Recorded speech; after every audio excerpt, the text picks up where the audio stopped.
find your passion, it ignites you as a person. You just feel awesome. Hello, my jiu-jitsu sisters, what is going on? So I want to show you talk about the armbar. I had a question about like who are some of the females in jiu-jitsu that I admire and look up to. Ronda Rousey was definitely one for me. She was one that personally inspired me to get into jiu-jitsu and to want to do MMA. She was just so dominant that it really brought women's combat sports to the forefront that just wouldn't have happened otherwise. So like that was just so inspiring, and it made me realize how real jiu-jitsu can be. Like what you were seeing in there was like Olympic level judo, which was the precursor to Brazilian jiu-jitsu, and before that, before judo, was Japanese jiu-jitsu. I'll do a whole like history video, but I just thought that was really cool. So what I'm going to talk about today is the armbar in relation to like how it would help you in a realistic self-defense situation.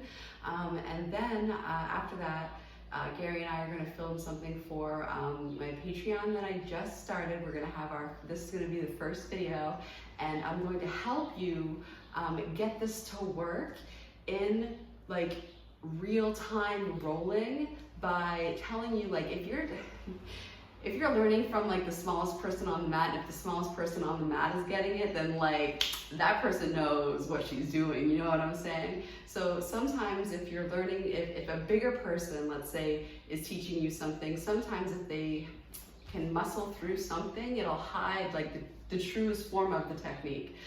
So if you see a smaller person doing it on the mat and they can successfully do it while rolling, like you know that technique is like on point, okay? So in a self-defense situation, okay, something about the armbar, when I typically get to this position, it's from here. So basically, an armbar in the traditional sense is a non-positional finish. Which you really don't want to jump off of a position to go jump on an armbar, because controlling your opponent or controlling the other person in a self-defense situation is like your number one go-to, okay? So if I'm in mount, I am not going to jump off a mount position to go for an armbar. I'm sorry, okay? Like I'm going to do submissions from mount, like an Ezekiel or a collar, or like the only way, or even a triangle from mount. Like the only way that I am going to get in this armbar position, and the way that I get into the armbar position when I'm rolling, is when I'm about to lose mount, and then that's when I transition. So basically I'm going to show you like the transition, and then this is like for if the self-defense were to get like in the physical realm, and then I'm going to show you something else that's also really important. Okay, so basically if you were to hip out this way, so put your my hips this way, hips that way, head that way, right? And then I typically slide up like that, do the post, bring my leg around, and then I'm in this position. That's how, realistically, when I'm rolling, that's how this position happens. So that's a good transition to practice, because then you have a backup for if, let's say your mount, you're starting to lose it, you can just switch to the technical mount and then get into this armbar position. So that's like the physical aspect of it. And let me tell you a little bit about another aspect. Sorry. Let me tell you another aspect about self-defense that's rarely talked about.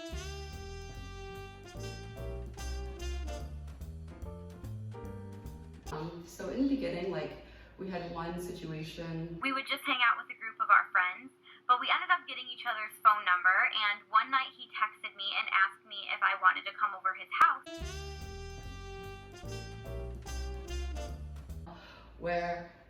So she basically had, you know, the drinks being offered to her, and then we had a level of physical threatened aggression. And I knew that 2 was enough, and he kept telling me to take a third one. And when I refused to take the third shot, he was like, if you don't take that third shot, I'm gonna come over there and pour it down your throat. and he wasn't being funny. Like, he had a stone cold serious face. So in order to avoid that, she just basically like took the shot from his hands and drank it herself. So if you think about this like back and forth situation of somebody telling you, hey, take a drink, and you say no, they say take a drink, okay, so you take it just to shut them up. They say take a drink, and if you don't take the third one, I'm going to pour it down your throat, and then you take it just to like make sure that it doesn't cross that physical barrier.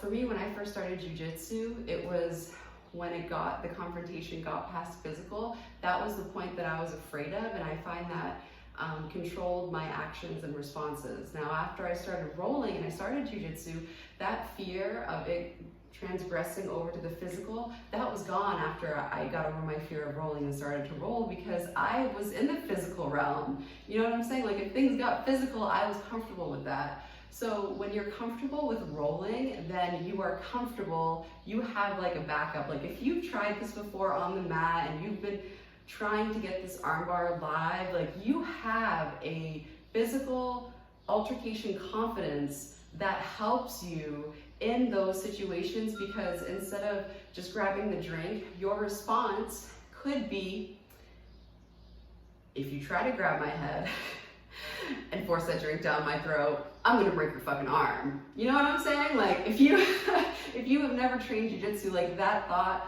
wouldn't have even like crossed your mind. But if you train jiu-jitsu and somebody levels up and tries to threaten physical violence to you, you can more easily threaten physical violence right back, and that's a point for you. You know what I'm saying? Instead of being like agreeable and taking the shot and them thinking, okay, yeah, I have another point on her and she's at 0 and I'm at 3. It's really a game of like points, right? You can be like, I'm gonna break your fucking arm, and then he has the decision, like, that might be the level in which he quits. You know what I'm saying? Like, you just need to keep on stepping up to the plate. And for the majority, statistically speaking, you know, they're not going to want to take it to the level of a death roll, okay, statistically speaking. So if you can clap back and verbally threaten, that can very much help you establish your position and have him just be like, all right, never mind, we don't want to mess with that one. It's so helpful to be able to threaten physical violence in a self-defense situation. Even to the point of, like, let's say somebody wants to, you know, let's say somebody is not asking for consent, and let's be realistic, like, no does not mean no. In a lot of dating videos, they'll say that, okay, even if she says no, that could just be for, you know, the social purposes of, like, what do they call it in the dating? In the dating how to, when a female says no, like, and the guy's trying to give dating advice, what do they call it? Overcoming some sort of like societal, you said it the other day. My understanding is generally where women are trying not to, like, seem easy, so they might say no, even though they might perhaps want to say yes. So ladies, if you want to say yes, just say yes. But there is a difference between, like, no, haha, and no. Yes, and some people, I mean, that are watching that dating video and don't have a good understanding of emotional intelligence, or like even being able to decipher like what the no actually means, will then proceed, and then you have already said no, okay? So the problem is, okay, like, no doesn't mean no. I have never, like, saying no just doesn't hold the power that it used to. I find you can really get the point across if you say, if you touch me again, I'm gonna choke you out. If you touch me again, I'm gonna break your arm. Like, that really hits home, especially if you have practiced it, if you have attempted it, like live rolling, if you have, you know, done it, you know how to do it.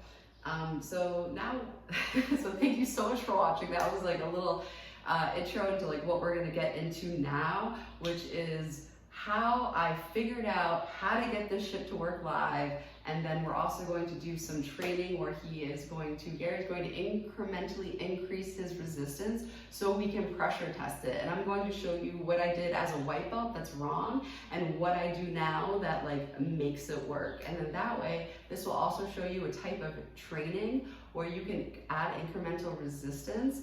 That way you can pressure test your own techniques in a way that will be more realistic to give it a higher probability of working when you are rolling. Instead of just drilling with zero resistance, that's not offering you any feedback, you know what I'm saying? All right, so thank you so much for watching. I'll link my Patreon down below so you can check out what we're gonna do next. All right, see you.